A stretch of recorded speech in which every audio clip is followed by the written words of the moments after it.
Private 212. Some good news on a Friday morning. We're getting the what's this month? We're getting the December employment report just now crossing the wire. A gain of 200,000 jobs last month, with the U.S. unemployment rate dipping to 8.5% from an upward revised 8.7%. Welcome to the News Hub. I'm Kelly Evans, joined on set by Main Street columnist Evan Newmark. We've got Paul Vigna on tap, Phil Izzo digging through the numbers behind me, Charles Farrell in Europe, all joining us shortly. I'm going to dig through some of the details here, but I'm going to talk. It looks like we start the year off on a pretty good note. A pretty good note. Well, Above those of you who actually read Kelly Evans' piece and this from yesterday, which was published this morning on the Ahead of the Tape, we're probably expecting some Debbie Downer news. Not delivered today. No. What I said was it's taking a lot to impress the stock market these days. We saw ADP with a strong private sector payroll report yesterday saying that the economy added 325,000 jobs in December. Now, today's report falls a little shy of that, but does fit the theme. Private sector payrolls increased by 212,000. Government was down only 12,000. Again, somewhat encouraging. The dollar is stronger on this news. Let's get Paul Vigna on set here to help explain some of the other immediate reactions we're seeing this morning. These things, I don't think it's working. Paul, finally, is the stock market cheered up, or is this still? Look, the market was expecting a good number. They were, as much as anyone believes the ADP thing, they expected a stronger number. You heard whispers of 200,000. Everyone loves the whisper number, and it came in at 200,000. So the market got about what it expected. And it's happy about it. Dow futures, I think they're up about 60, 70 points right now. So they were only up about 20 points going into it, basically flat. But not a huge number there, not a huge rise in the Dow futures, but you could see it. They went up. I think this is the big question, which is what Kelly raised in her piece, which is, can you have a recession, question mark over the degree of it, in Europe, and still have a continuation of what appears to be a positive economic trend here in the U.S.? I think that's a really big question. Will there be the decoupling? It's a huge question. I don't think you're going to see any decoupling. I mean, I just don't think this world works that way anymore. Look, the numbers are not bad. 200,000 jobs. It's good. It's stronger than the trend we've had all year, but it's the end of the year. What kinds of jobs are we talking about? You have to look at what kinds of jobs we are talking about. What wages are they paying? But those are things that matter in terms of how strong the economy is going to be. Also in terms of this question of confidence. We talk all the time about, how do you restore confidence in an economy?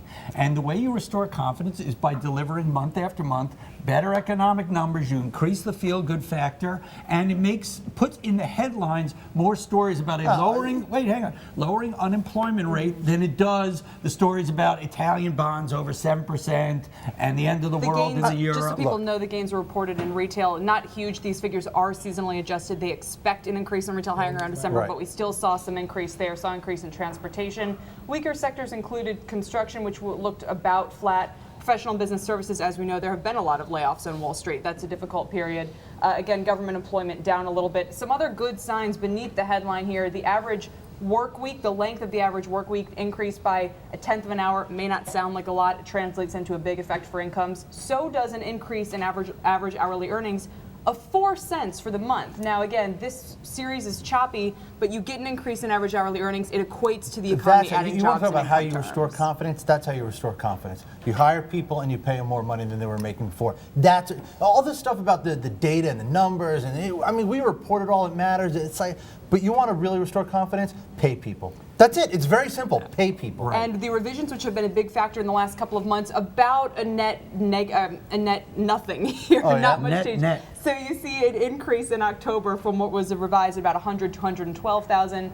But November revised a little bit lower. So again, the big news really for once actually is in the report today itself, which brings the 2011 total to an addition of about 1.6 million jobs in the U.S. economy total, about 1.9 in the private sector. Again, a little bit shy of what you'd like to see. What you will see, which is interesting, is now you'll get all the Wall Street economists who pretend that it's their career to predict these things. Pretend that they all got it right. Now they will go back and they will start revising their U.S. GDP forecasts. They'll start revising their unemployment forecasts, and that will have a knock-on effect probably into both bond yields and the stock market. Want to get a reaction from Sudeep Reddy in Washington, keeping an eye on what this all might mean for the Federal Reserve. Sudeep, good morning. What do you think? Well, good morning, Kelly. This is undeniably a good number, and so people have to recognize that. But at the Fed, they're going to be asking, is this sustainable? They care a lot about trends in these numbers, and can we see plus 200,000 job creation for several months And that's the only way they're going to feel calmed at all about what's been happening. There's still too many risks on the horizon, and there's still too many problems that could spread over from Europe and that could generate on their own here at home. In Washington generally, there are probably a lot of people in the GOP camp who are feeling a little bit of heartburn today. They were hoping this improving trend in the economy might come a little later in the cycle rather than right now. And so the Obama camp is certainly going to be playing this up as another sign that things are improving, though it's clearly too soon to say that they're improving in any significant fashion. Sudeep, let me just turn that argument on its head a little bit. Can't the kind of resiliency, or let's call it the slow continuation of a pattern of improvement, can't that be put just to the resiliency of the U.S. economy? And the fact is that Washington has not done very much actually in the last 6 or 9 months in terms of additional stimulative measures?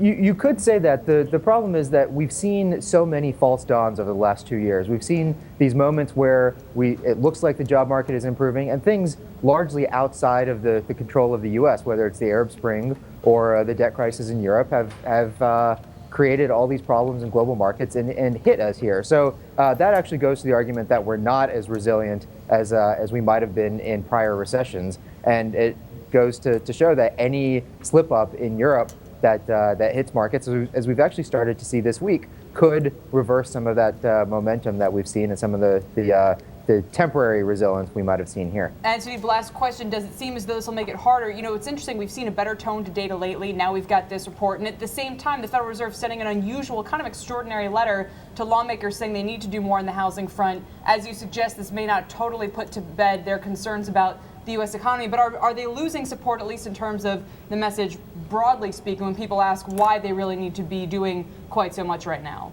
Well, this certainly makes it harder if you see good numbers, and if you're to see them sustain, harder for people to argue for QE3. The chance, though, is that the likelihood is that these numbers aren't going to be blowout numbers going forward. They're more likely to be kind of muddling through for the next few months, given all the risks on the horizon. So you're probably going to see people talking a lot about QE3, but as long as you see some continuing improvement beyond just the 100,000 a month job gains, something more like we've been seeing, it's going to make it a lot more difficult for people within the Fed and outside to argue about the need for QE3. Yeah, Sudeep Reddy in Washington, thank you this morning. More just quickly from you guys before we get to Phil here on your reaction. It's a good number. Like I said before, it's better than the trend has been. If you look at the 12 months now and sort of average it out, you said it was 1.6 million jobs created. Divide that by 12. You can do the math yourself. You're really just keeping up with population growth and what we're seeing in terms of job growth here. To me, that doesn't say that we're going to have strong wage growth either. You know, you want to be creating more jobs than there are people coming into the labor market. That creates a better situation for workers. We don't have that yet. And that's what makes me worried when you start thinking about, well, what's going to happen in Europe and what is that going to mean for the economy? Because I don't think this economy has a ton of strength on its own to withstand something like that. To me, you should look at the evolution of the narrative.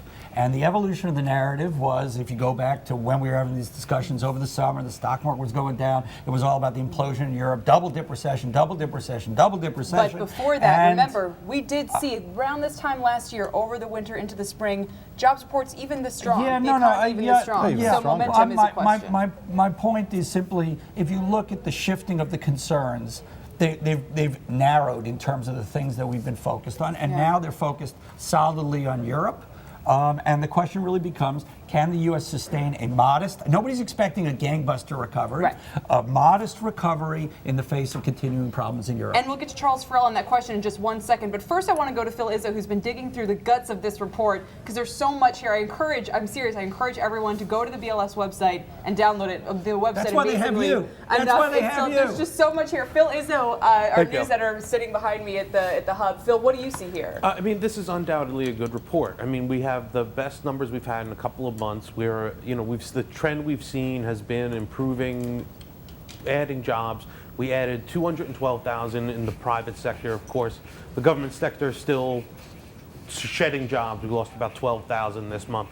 But in general, the trend is going in the right direction. We see broad gains. The diffusion index and the number of industries adding jobs was up significantly over the prior month. It's a lot of different. I mean, obviously, December there was a lot of gains in retail, and transportation and warehousing was a big one, which tells you a lot, probably about how online purchases are increasing as people have to ship more stuff. But at the same time, like you said, they're broad-based gains. They are positive across the board. If you look at the unemployment rate, it's dropped more than half a percentage point in the last couple of months. Even with the revisions, we got some major revisions. They changed that unemployment rate a little bit, but it still shows but even with the big revisions, we declines. still have more than a half percentage point drop in a couple of months. Now, granted, some of that is people leaving the labor force, which is what we worry about with the long-term unemployed, but the number of long-term unemployed is dropping. Yeah. At the same time, we are adding more people getting jobs than are adding to population. So it's not all people dropping out of the labor force. Right. There are definitely more people getting jobs. And you take a look at that broader number, the U6 number that we talk about, that includes people who are part-time but want to work full-time. That also includes people who are discouraged, maybe. Right. That number dropped too.